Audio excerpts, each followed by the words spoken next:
Welcome, Sens Talk. Here comes Sanderson, a pass across to the stars. He bats it in. Tim Stützle wins it for Ottawa. Stützle is going to put the finishing touches on an Ottawa win. See you later. Go Sens, go. Welcome to Sens Talk. My name is Brandon Plant, and I am your host tonight. Your Ottawa Senators took on the Washington Capitals as they look to make it 2 wins in a row, coming off a massive victory on Saturday against the lowly San Jose Sharks. It's certainly a complete 180 tonight as they take on the league's best team in the Washington Capitals in Washington, D.C.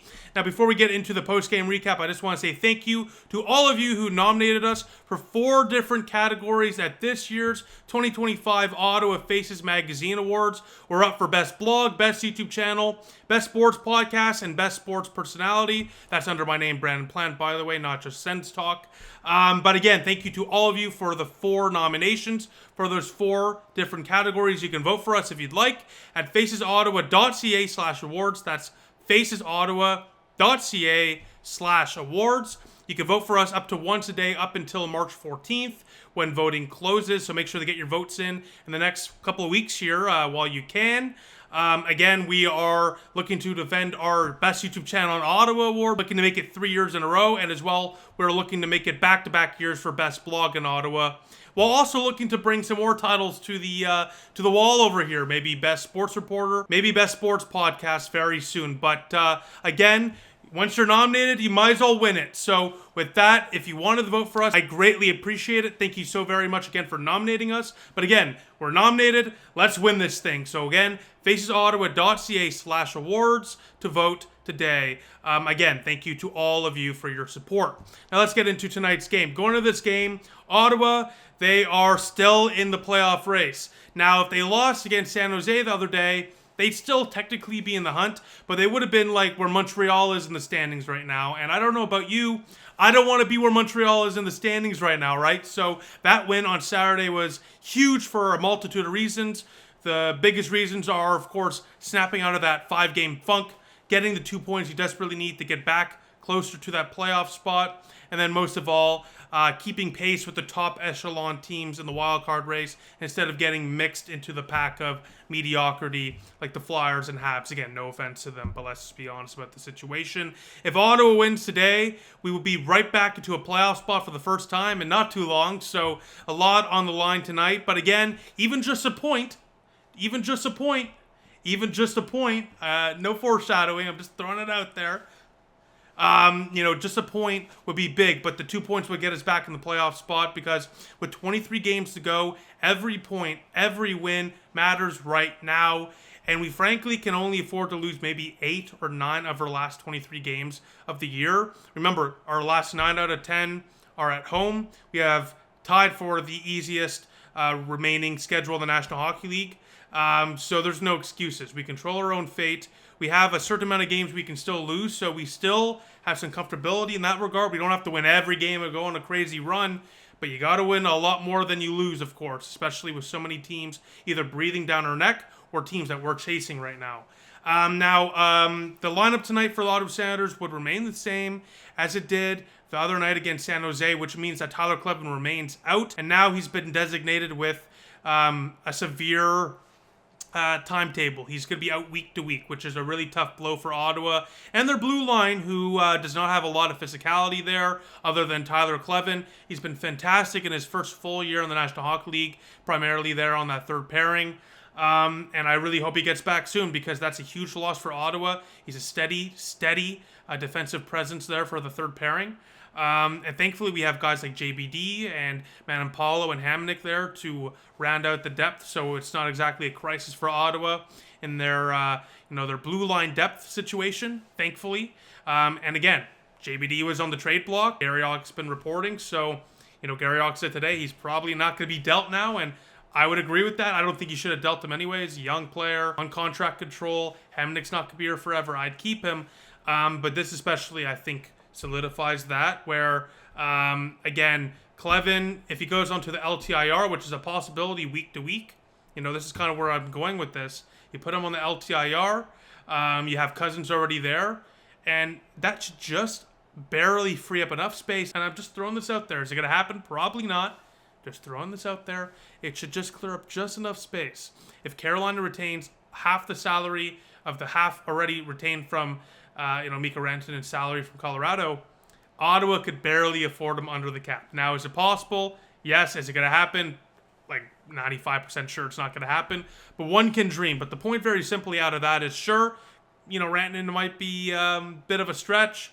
There is potential money that could be freed up for Ottawa before Friday's trade deadline, especially, again, with Clevin out week to week. They can absolutely put him on the LTIR, free up some cap space, and then play some cap gymnastics down the road when Cousins or, of course, Clevin return, especially, again, if that's before the playoffs begin.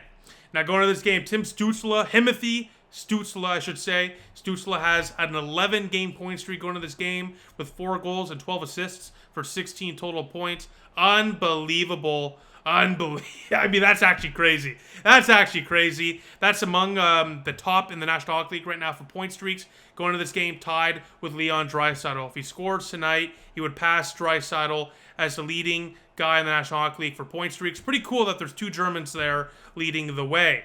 Now, in net for Ottawa, it's Linus Ullmark, and for the Washington Capitals, it is Thompson. And my goodness, what a goalie duel it was tonight. Sure, there was a lot of goals, but a lot of big saves too. And we go to the first period of play, and right off the bat, it's all Washington, and it looks like it's going to be a bad night to be an Ottawa Senator. 90 seconds in, the puck squeezes through Linus Ullmark. McMichael taps it home off the loose puck in the crease, and the Senators down early, 1-0, not even 2 minutes into the game. Jensen just could not clear the puck out of the crease here on time.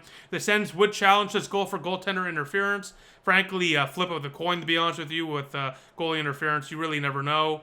McMichael made some slight contact to Ullmark. He was in the crease, but ultimately it was not enough to overturn it, as the Capitals would not only get that opening goal, but would also get a power play off that goal, which would result in the next goal to make it 2-0 Capitals. I do want to say, by the way, I saw a lot of criticism for the challenge. Ottawa this year is like 9-2 before this challenge. In challenges, their success rate is very good. So 3-2, of course, on the goalie interference. So they have a winning record in that regard as well. 9-2 in total. The other 7, of course, being the offside. 7-0 in that regard.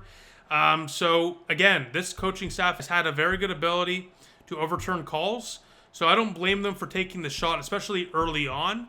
But unfortunately, again, that leads to more momentum going the way for Washington.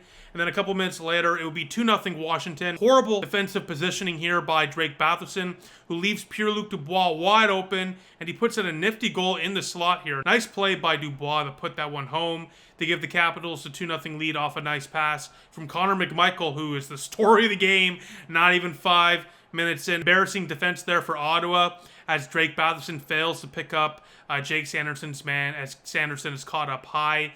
Bad play there from Norris as well. He was weak on his man there along the board. So overall, just a bad showing defensively there for Ottawa, and it ends up in the back of your net. With about 5 minutes left in the first period of play, though, this is where things would really start to turn around for your Ottawa Senators, and they would really start to push. Ullmark would make a huge stop, a huge save on Alex Ovechkin. I mean, ginormous stop. Not only did he stop Ovi once, he did it multiple times tonight. Let me tell you that. But this was an unbelievable stop by the blocker. That one looked sure to go in to keep Ovechkin on pace to beat Gretzky's record for all-time goals. But Ullmark had other plans to keep it at a 2-0 score after 20 minutes of play. And in the final couple minutes, Tkachuk and Tom Wilson fought heavyweight tilt, power forward versus power forward. Tkachuk had the massive takedown. Thankfully, love that fight there for the captain to get the boys going into that locker room. I'm sure he had a fiery speech as well in that intermission. Absolutely love that there. They got some emotion and energy into that, that locker room and onto that bench. And again, to win that fight, you got to win that fight if you're going to do it, and he did just that. The Capitals would lead in shots by a ginormous amount, 19-10. After 20 minutes of play, but keep in mind, it was 15-4 in favor of Washington until like halfway there in the first period of play. So Ottawa did most of the shooting and had most of the puck possession in the second half of that first period. Unfortunately, though, unlike the Capitals, Ottawa, they just could not convert.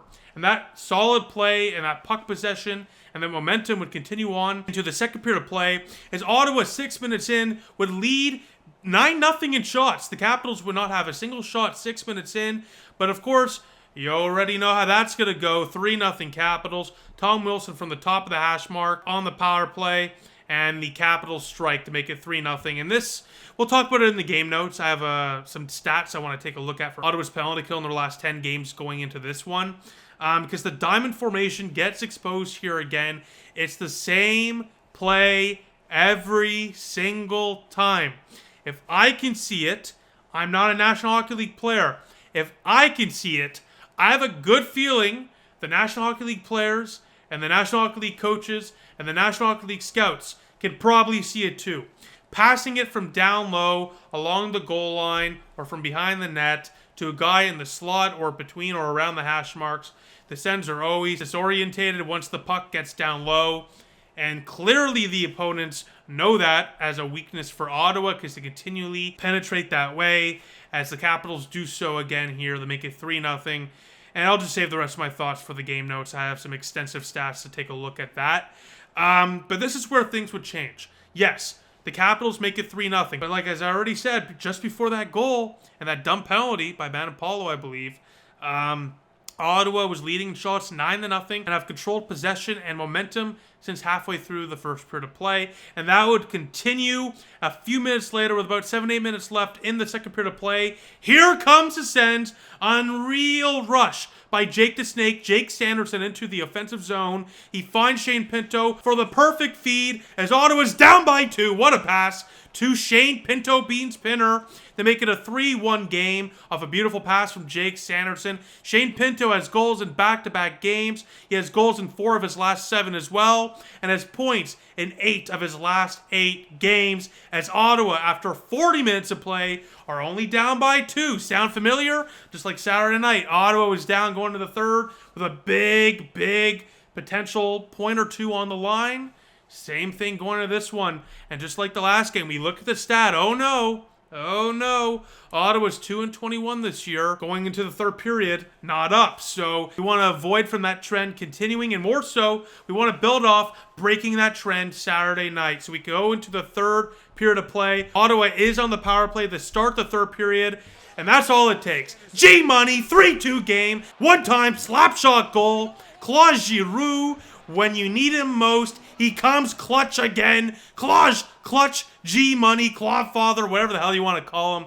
This guy is so clutch. And that's why Claude Giroux has to be an Ottawa Senator until he retires. I don't care if he's taking a step back. I don't care if he's less noticeable. In the big moment, when you need a goal, he's there, and he gets it done for a huge power play goal, which also sees Tim Stützle extend his point streak to 12 games to lead the National Hockey League for active point streaks. That's also 11 straight games for Tim Stützle with an assist, which makes it the longest streak for assists in a row in Senator history. In this stretch, Stützle, 4 goals, 13 assists for a grand total of 17 points in the last 12 games. Unbelievable there for Tim Stützle. Ottawa down by a goal, and Jake Sanderson as well with the primary assist. Passes a career high in points with 38. Now to 39. Ottawa down by a goal, and the momentum would continue. 7 minutes later, here comes the Sens after Riley Gregg breaks up the Caps rush. Ottawa goes back the other way. He feeds Chabot to Amadio backhand. Pinner ties it. Unbelievable. Shane Pinto Beans Pinner with his second of the game as Ottawa ties it. So unlikely, but they find a way, just like on Saturday. They do it again tonight. 3-3 with a massive third period.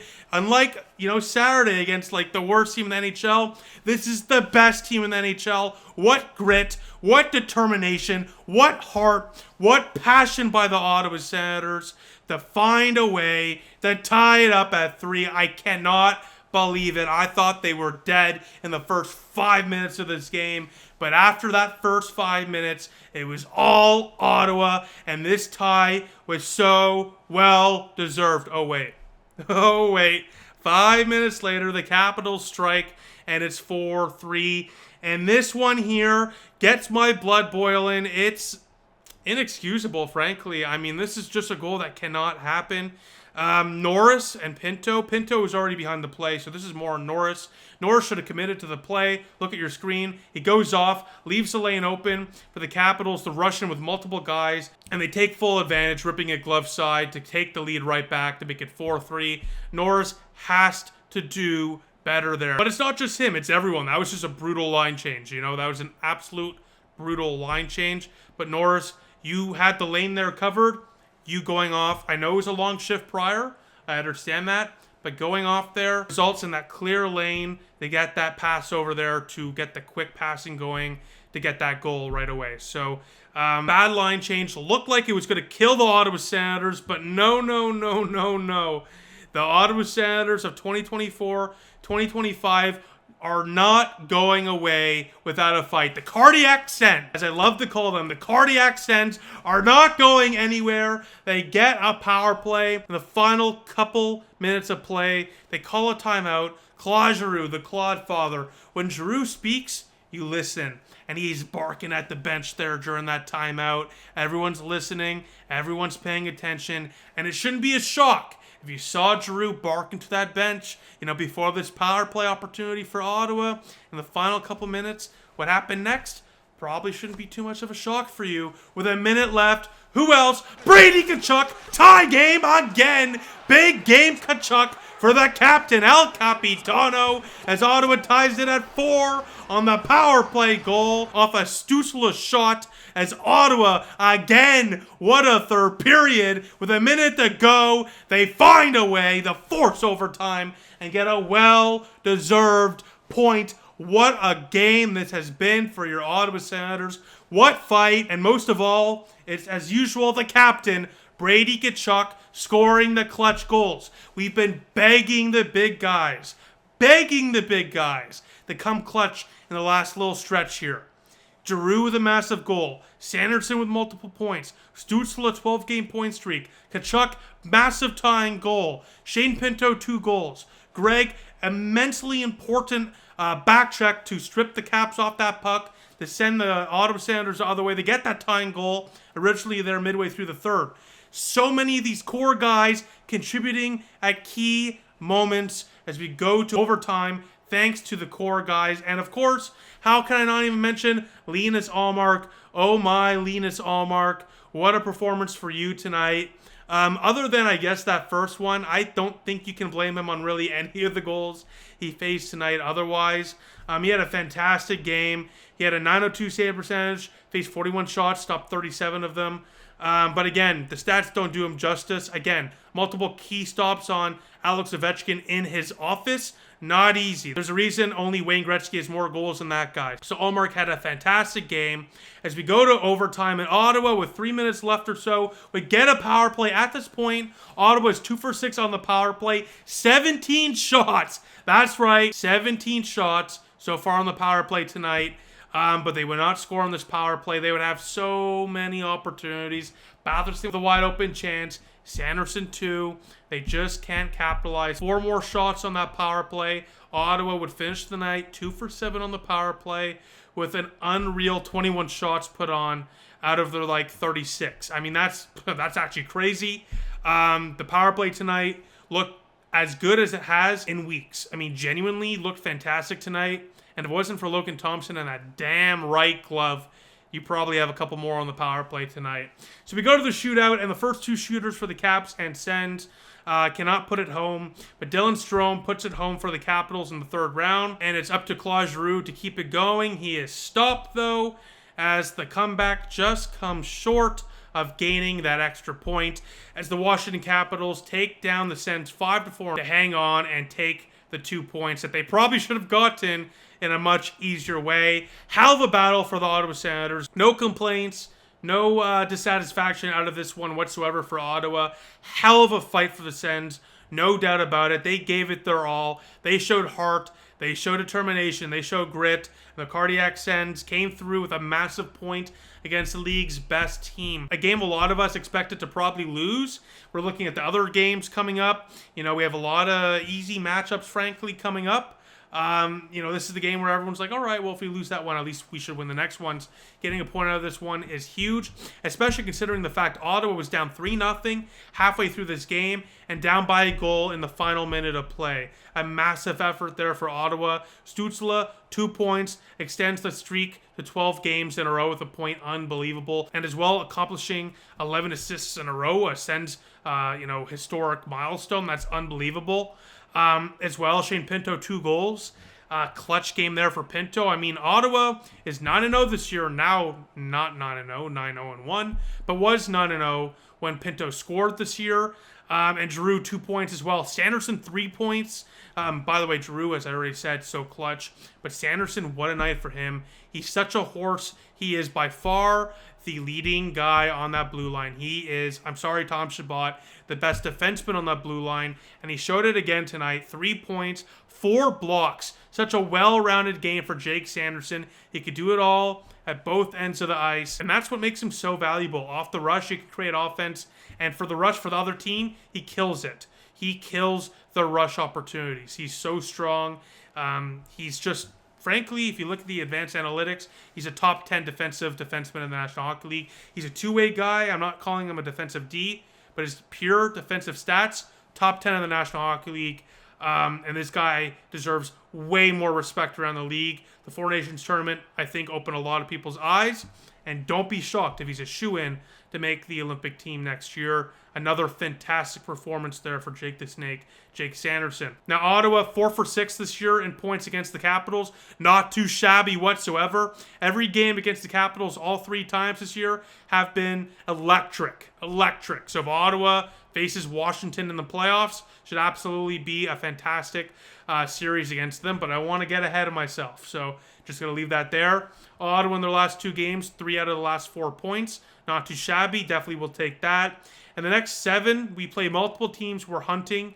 We're playing teams like, I'm looking at my calendar here. We're playing teams like the Rangers. We're playing teams like Boston, like Detroit. And we're also playing teams like the Flyers and whatnot that, frankly, we should beat. So, Habs as well.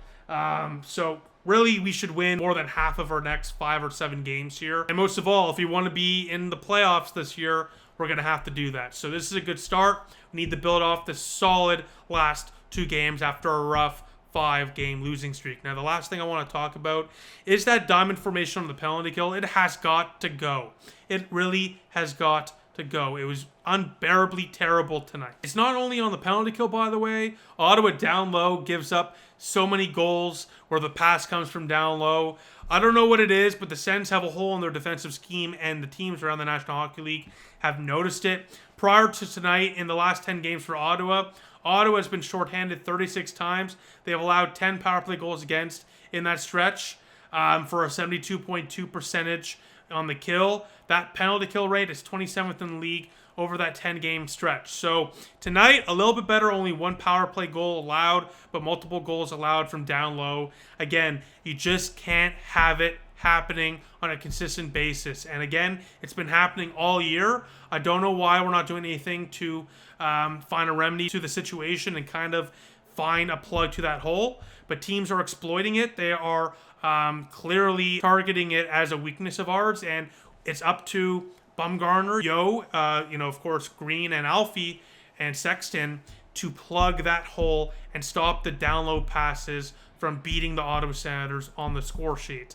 And I just want to say, yes, in those last 10 games, Ottawa has 5 shorthanded goals, 3 of which come from Shane Pinto, by the way. So there is that. It's not like the penalty kill is all doom and gloom, but again, when they're not scoring shorthanded, they're getting scored on their shorthanded penalty kills. So again, definitely something to clean up there. But again, in a game like this where down by 3 halfway through the game, found a way to fight back, get a massive point to stay in the race, keep pace with other teams in the wild card race. We're only 1 point out of a playoff spot now.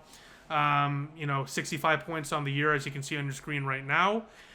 So because of that, it makes it less aggravating because, again, at least you're getting the points, like again tonight. But again, if you want to have consistency down the stretch here and make the playoffs, you got to plug that hole. You really, really do.